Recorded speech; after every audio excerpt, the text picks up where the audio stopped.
Hi there, everyone. It's Michael. I am not going with video on for this one because I don't want to distract from this message. Updating Zoom is very important.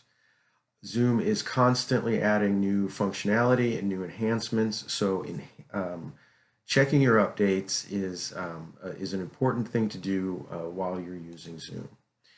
So how do you do that? That's the main question. It's pretty simple. You're going to open your Zoom app, and I have an icon for that, and this is what it looks like. All right. So from here, you're going to go into the upper right hand corner and click on your icon, and then you're just going to scroll down to where it says check for updates.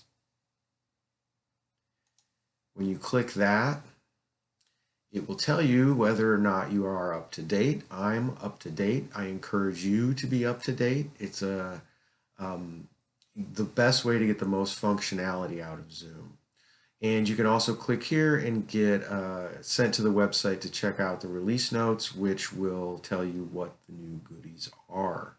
So that's it. I encourage everyone, check your updates. Thank you so much, and have fun and learn.